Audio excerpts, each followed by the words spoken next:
वार्षिक परीक्षा पेपर 2023-24 कक्षा 11वीं विषय हिंदी 19 मार्च का पेपर 19 मार्च को ही है ना। बस तो सबसे पहले और सबसे ऊपर आप ही नज़र आने वाले हो, क्योंकि यहाँ पर हम देखने वाले हैं होने वाले वार्षिक परीक्षा पेपर का फुल सॉल्यूशन कक्षा 11वीं विषय हिंदी। हेलो दोस्तों, स्वागत है आप सभी का बहुत बहुत हमारे कक्षा 11वीं वाले सभी बच्चों का इस लाइव क्लास में स्वागत है। एक से एक खतरनाक क्लास आप लोगों को प्रोवाइड करवाई जा रही है वार्षिक परीक्षा को लेकर। आप टेंशन ना करें, सिर्फ आप लोगों को जितना बताया जा रहा है उतना आपको पढ़ना है।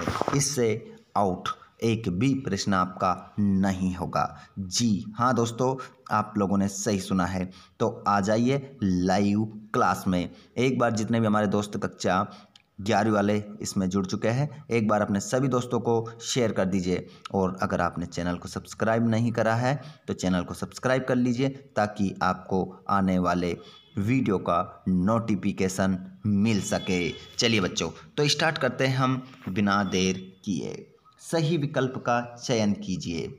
जितने भी दोस्त हमारी इस लाइव क्लास में जुड़ चुके हैं, आप सभी से एक बार मैं पूछना चाहूँगा, आप बताइए मुझे कि आप जो इस वीडियो को देख रहे हैं कहाँ से देख रहे हैं और आपका नेम क्या है। साथ ही आपने कौन सा सब्जेक्ट लिया है। आप मैथ्स सब्जेक्ट वाले देख रहे हैं, या बायो वाले, या आर्ट्स वाले, या कॉमर्स वाले, या एग्रीकल्चर वाले। कौन सा सब्जेक्ट आपका है, आप कौन से सब्जेक्ट से हैं, कमेंट बॉक्स में जल्दी से बता दीजिए। उसके बाद हम लाइव क्लास को स्टार्ट करेंगे, ताकि आप लोगों के लिए उसी प्रकार उसी अंदाज में वीडियो लेकर आएँ जिस सब्जेक्ट के ज़्यादा विद्यार्थी होंगे।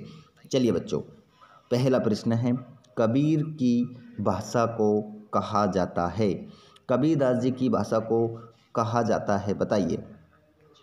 तो कबीरदास जी की जो भाषा है उसको कहा जाता है सदुकड़ी पंचमेल खिचड़ी, आपका उत्तर होगा। अगला प्रश्न, खंड काव्य पथिक निम्न की रचना है। मतलब ये रचना है पथिक, ये किसने लिखी है। त्रिलोचन सिंह, राम नरेश त्रिपाठी, दुष्यंत की, या कबीरदास की। जवाब आप लोगों को देना है, जल्दी से जवाब दीजिए। क्या आएगा आंसर। बिल्कुल बच्चों, लाइव क्लास में सभी का आंसर आना चाहिए। और जो बच्चे हमारी लाइव क्लास में नहीं जुड़ पाते हैं वो कमेंट बॉक्स में इसका आंसर बताएंगे। बताइए क्या होगा आंसर। बिल्कुल राम नरेश त्रिपाठी। अगला क्वेश्चन, निम्न में से छायावादी कवि है।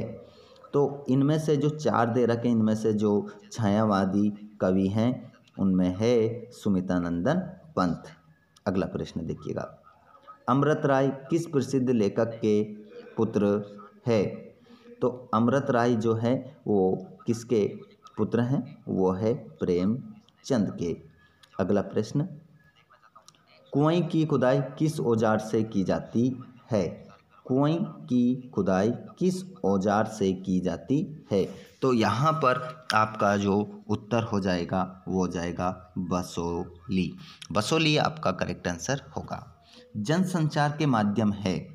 तो जनसंचार के जो माध्यम है बच्चों वो टेलीविज़न है, मोबाइल इंटरनेट है, पुस्तकें व समाचार है, या उपरोक्त सभी। तो आपका बताइए आंसर क्या आएगा। मैं देखना चाहता हूँ कितने बच्चों का दिमाग चलता है। और हमारे टॉपर कहाँ छुपे हैं भैया, आपके कमेंट नहीं आ रहा है। टॉपर टॉपर जी हाँ, टॉपर आपने सही सुना है। बताइए इसका आंसर क्या होगा। तो बिल्कुल बच्चों, आपका इसमें जो आंसर हो जाएगा वो हो जाएगा उपरोक्त सभी। अगला प्रश्न देखिएगा।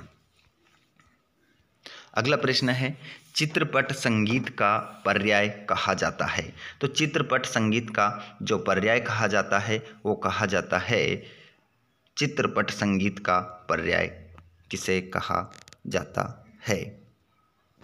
बताइए, सभी का आंसर मेरे को लगता है सही रहेगा। सभी जवाब दीजिए जल्दी से, क्या होगा उत्तर। बिल्कुल लता मंगेशकर। हिंदी भाषा का पहला समाचार पत्र है। हिंदी भाषा का पहला समाचार जो पत्र है बच्चों वो है उद्दंड मार्तंड। अगला प्रश्न, वर्णों की गिनती पर आधारित छंद को कहते हैं। अगर ऐसा छंद है जिसमें वर्ण गिने जा रहे हैं बच्चों, तो उस छंद को कहते हैं, क्या गिने जा रहे हैं? वर्ण। तो उसे वार्णिक छंद कहा जाता है। तुम तो उल्लू हो वाक्य में शब्द शक्ति है। तो यहां पर जो शब्द शक्ति हो जाएगी वो हो जाएगी लक्षणा। घनघोर वर्षा के समय कवि की आंखों में स्मृतियां उभर रही है। देखिए, घनघोर वर्षा के समय में कवि, कवि कौन? भवानी प्रसाद मिश्र की आंखों में याद आ रही है। मतलब उनको किसकी याद आ रही थी? घर की। कबीरदास जी ने ईश्वर की सत्ता मानी है। कैसी? एक, दुनिया सोती थी पर दुनिया की जीभ जागती थी, ये कथन प्रेमचंद की कहानी का है। तो ये जो कथन है प्रेमचंद की, जो कहानी आपके पाठ में एक ही तो पाठ आया है प्रेमचंद का, जिसका नाम है नमक का दारोगा। अगला प्रश्न देखिएगा, सत्य फत्य देखेंगे यहाँ पर, है ना। गलती किसी प्रकार की आपको करना नहीं है, और आप करोगे तो मैं करने नहीं दूंगा। आप चिंता ना करें, सिर्फ चिंतन करें। आप लोगों को चिंता करने की आवश्यकता नहीं है। आप तो क्या करेंगे? चिंतन, मतलब सोचेंगे, विचारेंगे, है ना, ना कि चिंता। पंचवटी काव्य महाकाव्य की श्रेणी में आता है। तो इसका आंसर क्या लिखेंगे आप? असत्य, क्योंकि जो पंचवटी है ये खंड काव्य है, और ये पंचवटी जो लिखा है वो लिखा है मैथिली शरण गुप्त ने।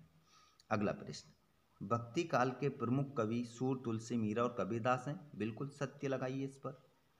पुरोहित वंशीधर अपने पुत्र को पढ़ा लिखा कर बड़ा आदमी बनाना चाहते थे। बिल्कुल सत्य। मियां नसरुद्दीन केवल 5 किस्म की रोटियां पकाने के लिए मशहूर थे। तो असत्य लगाएंगे। 56 प्रकार की। कितने प्रकार की? 56 प्रकार की रोटियां पकाने के लिए वो फेमस थे। अगला प्रश्न देखेंगे, स्वर कोकिला सरोजनी नायडू को माना जाता है। तो इसका आंसर क्या होगा? असत्य होगा। किसको माना जाता है? कमेंट बॉक्स में बताइए। स्वर कोकिला के नाम से कौन जानी जाती है? बताइए। और सुमित्रा नंदन पंत प्रकृति के सुकुमार कवि है। तो इसका आंसर सत्य हो जाएगा। ठीक है, चलिए आगे बढ़ जाते हैं। जो प्रश्न का उत्तर मैंने आपसे पूछा है उसका जवाब आप लोग देंगे। अगला प्रश्न है, सही जोड़ी बनाइए। कबीरदास का जन्म हुआ, बताइए।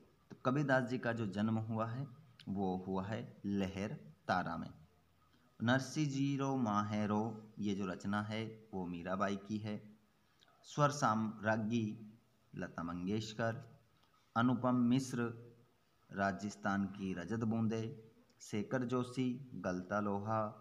कहानी उपन्यास सम्राट प्रेमचंद। ठीक है, तो ये आप लोगों का क्या हो गया? आंसर हो गया। आगे बढ़ेंगे। आगे प्रश्न देख लीजिए। आ रहा है प्रश्न समझ में या नहीं आ रहा है? जवाब जरूर बताइएगा। ठीक है, कैसा लग रहा है वीडियो? कमेंट बॉक्स में ज़रूर लिखिएगा। क्या इसी प्रकार वीडियो रोज़ लेकर आऊँ आप लोगों के लिए? एक ये राय भी आप लोगों को देना है। ठीक है, वीडियो अच्छा लग रहा हो तो सभी लाइक ज़रूर करिएगा। और आप चाहते हैं कि वीडियो इसी प्रकार हमें तो मिलना चाहिए, तो भैया फिर देर किस बात की? चैनल को सब्सक्राइब करके घंटी के बटन को ऑल पर कर लो, तो वीडियो आपको मिलते रहेंगे। ठीक है, चलिए प्रश्न नंबर 5, एक शब्द एक वाक्य में उत्तर देना है। मीराबाई आजीवन किस इष्ट देव की आराधना करती रही? तो यहाँ पर आपका आंसर हो जाएगा कृष्ण। आपका पहले का आंसर क्या है? कृष्ण। दूसरा प्रश्न, ईद का चांद होना मुहावरे का सही अर्थ लिखिए। तो इसका आंसर हो जाएगा बहुत दिनों बाद दिखाई देना। बहुत दिनों में दिखाई देना, है ना। बहुत दिनों में दिखाई देना आपका उत्तर होगा। किन्हीं 2 महाकाव्यों एवं 2 खंड काव्यों के नाम लिखिए। तो 2 महाकाव्य लिख देते हैं। ठीक है, एक तो महाकाव्य पहली रामचरितमानस, है ना। राम महाकाव्य, ये रामचरित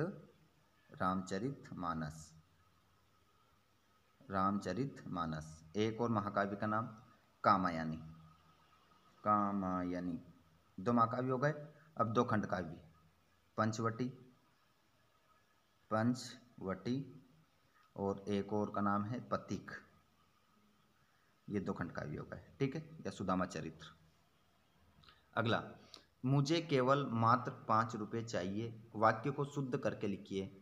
तो मुझे, इस वाक्य को शुद्ध कर रहा हूँ, मुझे केवल 5 रुपये चाहिए, है ना, इतना ही लिखना है। मुझे, ये केवल लिख दो, मात्र को छोड़ दो, हटा दो, 5 रुपये चाहिए, हो गया वाक्य सही।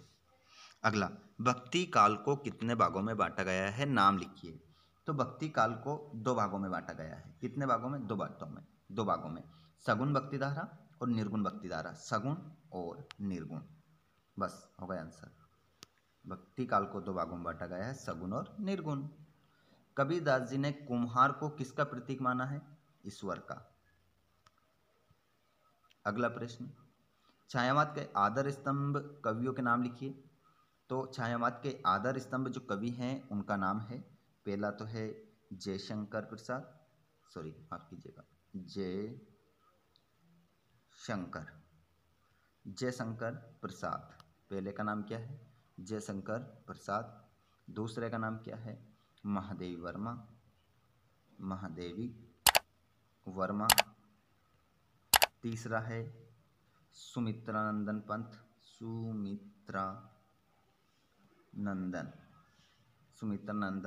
पंत। और अगला है सूर्यकांत त्रिपाठी निराला। सूर्यकांत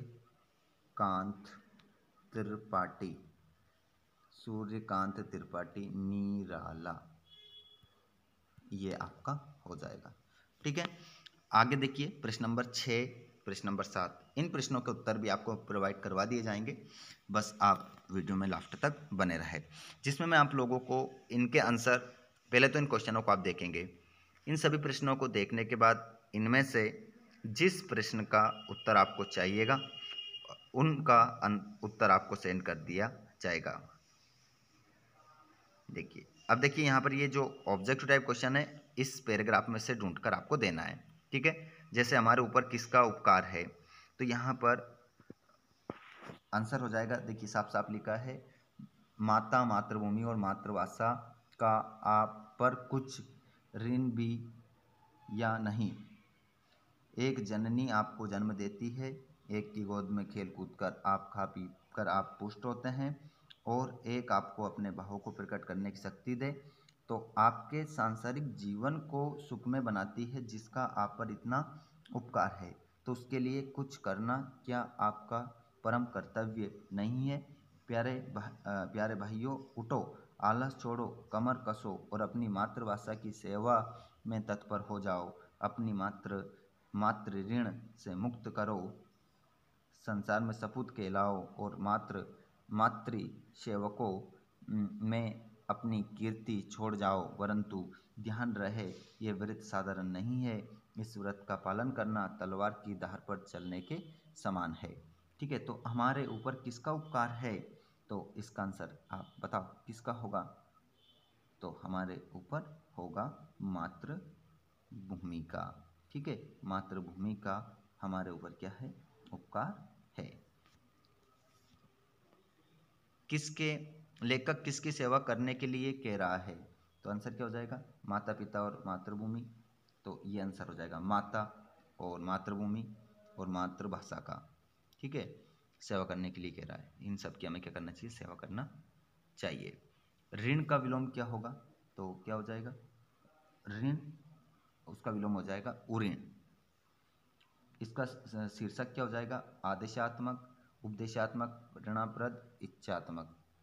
तो इसका जो हो जाएगा प्रेरणाप्रद। तो इस प्रकार आपके आंसर इसी में हैं। आगे भी इसके आंसर आपको इसी में मिल जाएंगे। दासी कौन है ना? तो कुब्जा है। मथुरा क्यों मंथरा क्यों दुखी है? राम राजा बन रहे हैं इसलिए। यहाँ पर देख सकते हैं,